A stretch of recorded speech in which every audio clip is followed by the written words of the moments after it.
Estaba yo el otro día sacando el jabón del horno, cuando de repente me di cuenta de que tenía que hacer la reseña de John Wick. La película empieza con un prólogo ubicado casi en el final, en donde podemos ver al protagonista malherido después de haber aparcado como si recién se hubiese sacado la L. Entonces, contra todo pronóstico, se muere, y con esto se termina la película. Lo cierto es que mucha gente me pidió que hiciese reseña de John Wick y no entiendo muy bien por qué, ya que a los 30 segundos de empezar te saltan los créditos. Lo que sí voy a reconocer es que tanto la fotografía como la banda sonora son un aporte que se complementa muy bien con el breve pero intenso argumento del largometraje, porque de no ser por ello, bueno, se acabó la broma. El personaje que vimos hace un momento se llama igual que la película, y al parecer perdió a su mujer después de que ésta padeciese una enfermedad. Sin embargo, antes de morir, para que su marido no se sintiese solo, le regaló un perro al que seguramente nunca le pase nada malo. Así que aunque John no sea lo que se conoce como una persona cariñosa, se adapta a su nueva vida y cuida el último regalo que le hizo su esposa. Entonces, como toda persona normal, se va con su coche al aeropuerto para hacer trompos y conducir a toda leche. Que oye, lo de la adrenalina está bien, pero el perro se tuvo que cagar en los asientos como 5 veces. Y da gracias de que no hubiese salido volando. Es que nadie piensa en los perros. Ese mismo día, mientras repostaba en una gasolinera, se topa con Theon Greyjoy, que ya se cansó de tanto barquito y le quiere comprar el coche. Pero como tiene un valor sentimental para él, no lo tiene en venta, cosa que lo mosquea y nos da a entender que es esa clase de persona que no acepta un no por respuesta. Y vaya si es así, porque durante la noche, él y un grupo de matones asaltan la casa de John y le roban el coche de antes, vandalizan el otro que tenía y lo peor y más miserable de todo, se cargan al perro. Y con esto, antes incluso de haber terminado la película, supe que toda esta gente iba a sufrir un destino terrible. Porque si hay una regla no escrita en el cine, es que si alguien mata a un perro va a terminar muy mal. Llámalo justicia divina, karma o lo que te dé la gana, pero es algo que sucede siempre. Y os aseguro que esta no es la excepción. Porque después de este suceso despierta la bestia que había estado escondida durante los últimos años. Ya que resulta que John Wick en realidad era un sicario muy habilidoso que se había retirado para vivir con su mujer. Y ahora que lo cabrearon de verdad va a ir en busca de venganza. Y algo que me pareció muy bien logrado es la manera en la que nos hacen entender cómo de peligroso es el protagonista sin la necesidad de que haga nada. Cuando Theon le lleva su coche a un tipo llamado Aurelio, este le da una somanta porque sabe que se lo quitó a John Wick, prefiriendo tener que responder ante su padre, que es el jefe de la mafia, que ante el propio John. Y lo mejor de todo es que Viggo, que es como se llama el padre, en vez de restarle importancia como cabría esperar de alguien tan poderoso, se enfada muchísimo con su hijo y reacciona de la misma manera que Aurelio, porque a diferencia de Theon, estos dos ya conocen a John y saben cómo trabaja. Y el público al ver esta clase de reacciones y comentarios puede comprender con facilidad que John Wick es un tío persistente, centrado, habilidoso y sobre todo muy vengativo, hasta tal punto que Viggo, siendo un jefe de la mafia que está más que acostumbrado al mundo del crimen, se arrastra hasta el punto de llamarlo e intentar negociar con él una solución pacífica. Y el protagonista con 2 cojones le cuelga. Esto sí es una presentación de verdad.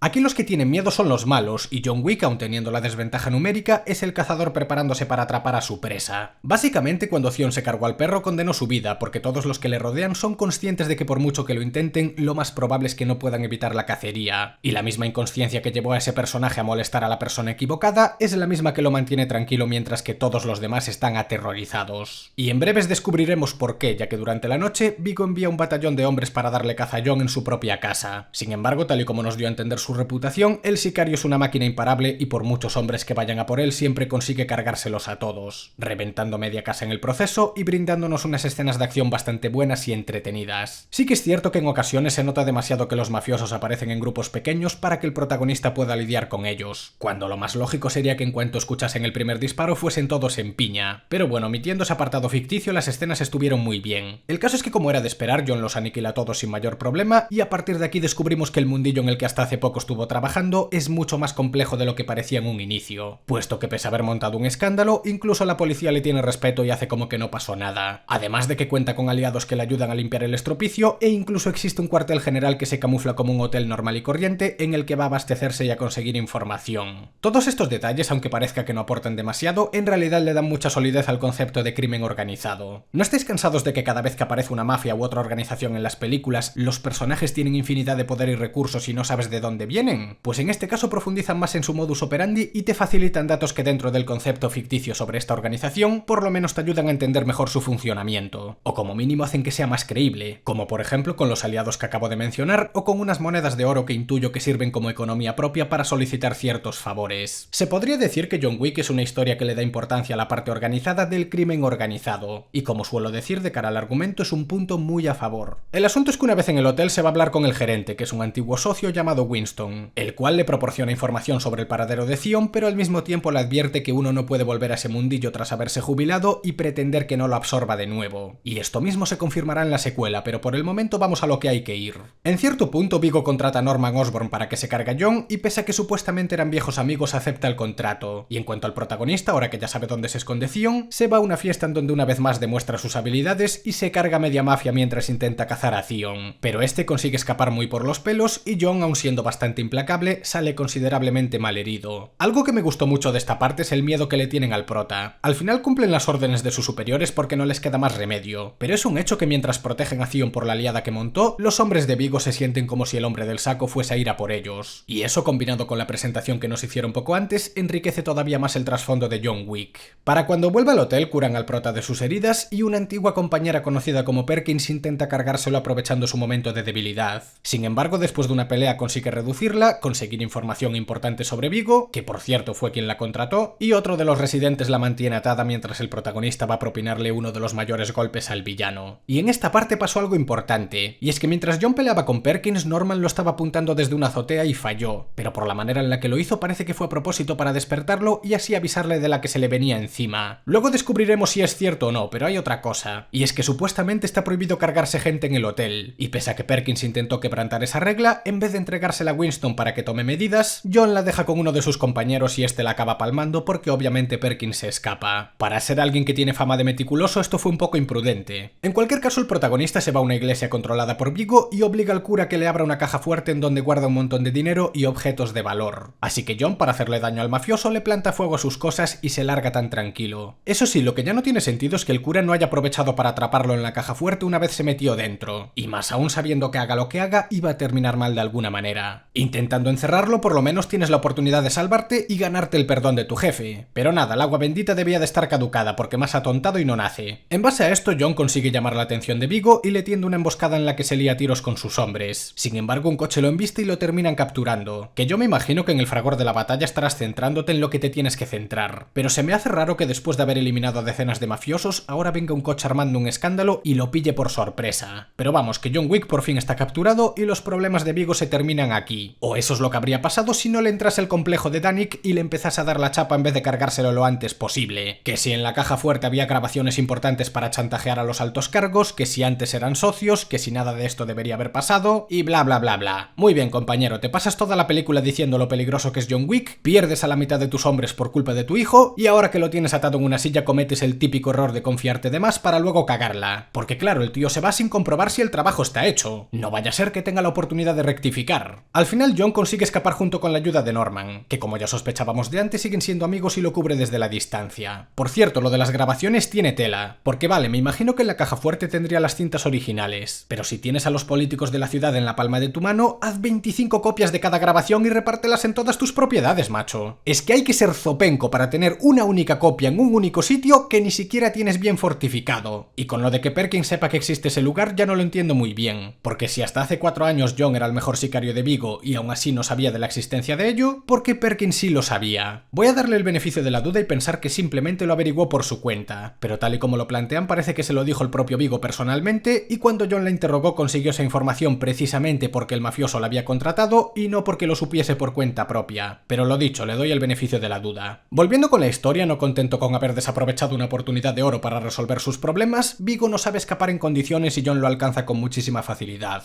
obligándole a confesar la localización de su hijo y sacrificando a alguien de su propia sangre para mantener a salvo su negocio. Así que ahora que sabe dónde está su objetivo, se va a la casa en la que se guarece para más pronto que tarde darle caza. Pero no con un discurso final reprochándole sus acciones ni planteándose de alguna manera lo que iba a hacer. Fue una ejecución rápida y precisa, como si estuviera haciendo un trabajo más. Ni siquiera le dio la oportunidad de dar una despedida memorable, y este tipo de cosas demuestran que John Wick, tal y como nos dijeron, es un tipo recto y con mucha fuerza de voluntad con el que es mejor no meterse, porque si cometes el error de hacerle algo, irá a por ti como fue a por Theon. Pero la película no termina aquí, porque en la siguiente escena se termina de confirmar que Norman lo estuvo protegiendo pese a que pusieron precio por su cabeza, y cuando Viggo se entera de esto lo captura y después se lo carga. Y aquí tengo que decir que tuvieron suerte de pillarlo sin el aerodeslizador, porque si no otro gallo cantaría. Pero el caso es que todo lo que pasó hasta ahora en la película parece que no le enseñó nada a Viggo, porque cuando por fin consiguió que el protagonista se calmase, va el tío y lo provoca matando a un amigo suyo. Y claro, una vez más se pone en plan vengativo y se va de nuevo a por él. Tanta historia para sobrevivir y ahora vuelve a poner de mala hostia al hombre del saco. Si es que este tío no aprende. En base a esto, Winston ejecuta a Perkins por haber incumplido la norma de no cargarse a nadie en las instalaciones y luego le revela la localización de Viggo a Jon. Entonces este, de alguna manera que no termina termino de entender, lo alcanza justo antes de que se marche en helicóptero. No sé si porque su coche alcanza los 300 km por hora o si porque el mafioso se tomó con mucha calma lo de abandonar el país. Y en caso de ser lo segundo, pues ya sería de traca, porque desde que capturó a John en aquel tiroteo no paró de tomar malas decisiones. Aunque en este caso ya se ve que se la suda todo, así que tampoco me voy a meter demasiado con ello. El tema es que después de algún que otro petazo y acabar con todos sus guardaespaldas, ambos personajes tienen un duelo uno contra uno en el que obviamente gana John. Sin embargo, queda malherido y nos trasladamos a la escena del prólogo, en donde a pesar de todo consigue sobrevivir y se va a una perrera en donde cura sus heridas con material médico de primera calidad. Después de esto se lleva adoptado a uno de los perros y para la siguiente película tendrá que afrontar las consecuencias de haber vuelto a su antigua vida. Pero de eso ya hablaré cuando toque. La primera película de John Wick fue lo suficientemente buena como para hacer de ella una saga cinematográfica de éxito, cosa que no es nada fácil a día de hoy. De hecho, tanto fue así que para 2023 saldrá la cuarta entrega, y eso se debe a una serie de factores que distinguen esta saga de cualquier otra mucho más palomitera y sin nada por lo que destacar. Que oye, no voy a decir que esta sea una historia muy profunda que te deja reflexionando sobre el sentido de la vida y el por qué las bolsas de patatillas tienen más aire que patatillas, pero sí que es cierto que John Wick tiene ese algo que lo hace única. Ya para empezar, la trama es lo suficientemente interesante como para que, pese a que ya sabemos cómo va a terminar, sigamos pegados al asiento. No por saber qué pasa, sino por cómo pasa. La historia consiste en una persecución del gato y el ratón, y como ya dije al principio, el villano quebrantó la regla de oro que ningún personaje debe quebrantar, que es la de hacerle daño a un perro. En el momento que hizo eso supimos que estaba condenado, y a partir de ahí conseguimos empatizar con el protagonista y absolutamente todos los espectadores están deseando que consiga su objetivo, por muy inmoral y poco ético que sea su trabajo. Y eso es lo que hace que Zion sea un buen villano, porque en un mundo en donde todos conocen a John Wick y le tienen un respeto casi infinito, el muy criajo cometió la grandísima cagada que todos sabemos y provocó una reacción en cadena que desmoronó todo el imperio de su padre. Básicamente fue el detonante que despertó a la bestia que es en realidad John Wick, apodado por muchos como Baba Yaga o el hombre del saco. Es como con el videojuego Doom, en donde el protagonista, más que ser el que le tiene miedo a los poderosos, es el que lo profesa. El personaje de Vigo también fue un buen villano durante una buena parte de la película, siendo la contraparte de su hijo y tratando de aportar algo de serenidad dentro del malentendido. Sin embargo, como dije hace unos minutos, llegados a cierto punto no para de cometer errores demasiado estúpidos, como lo de no cargarse a John una vez lo tuvo capturado, o lo de ir a por uno de sus amigos cuando ya estaba solucionado el asunto, o lo de no abandonar la ciudad a tiempo antes de llamar al protagonista para decirle lo que había hecho. Son cosas que aunque en parte se puedan atribuir al hecho de que le da todo igual por haber perdido su imperio, no dejan de representar a un personaje aparentemente sereno como alguien imprudente que cavó su propia tumba. Y hablando de personajes, el protagonista tuvo una de las mejores presentaciones que se vieron en el cine. Independientemente de cuáles sean tus gustos cinematográficos, es innegable que la manera en la que plantean el trasfondo de John Wick te hace entender la clase de persona que es sin la necesidad de que lo demuestre. Tanto la poli como la mafia le tienen mucho respeto, y ver cómo la reputación le precede de esa manera te hace disfrutar todavía más de las escenas en las que sí lo vemos haciendo acopio de sus habilidades. Lo mejor de todo es que aunque dicen que las historias se le quedan cortas, también lo vemos cometiendo errores y recibiendo de vez en cuando. O sea, no es un tío 100% implacable, sino que más bien es alguien realmente bueno en su oficio, pero tampoco es un ejército andante, cosa que le da cierto componente realista a una película cuyas escenas de acción suelen tomarse bastantes libertades. Y digo esto porque muchas veces se nota que los mafiosos aparecen de dos en dos, pudiendo ir en una piña y acribillar a John antes de que los mate a todos. Porque vale, cuando están en sigilo lo entiendo, pero en todos los conflictos siempre van a por él en grupos pequeños pese a que escucharon los disparos minutos antes. Pero bueno, dejando eso de lado, John Wick se convirtió en un personaje memorable que se volvería muy popular con el paso de los años. Ahora solo queda esperar a que coja un lápiz y acabe con un ejército de mercenarios. La banda sonora es bastante buena para variar, y como acabo de comentar, las escenas de acción son muy entretenidas y tienen un componente ficticio que está dentro de lo razonable. Además existe un equilibrio entre los conflictos y los momentos de calma en los que conocemos mejor a los personajes y el mundillo en el que trabajan. De hecho, uno de los sellos de confianza que tiene esta saga es que consiguen darle mucha claridad al gremio al que pertenecía John y enseñarnos la manera en la que trabajan, cómo se organizan y demás. Todo está muy ordenado y se rige por unas normas estrictas pero claras. Además, la participación de Winston, el recepcionista, y el papel que juegan las monedas con las que John paga los diferentes servicios dejan claro que el trasfondo de ese gremio es mucho más complejo de lo que pensamos. Y aún así es muy sencillo entender cómo funciona y saber que ahora que John volvió a trabajar para ellos no va a poder jubilarse con tanta facilidad.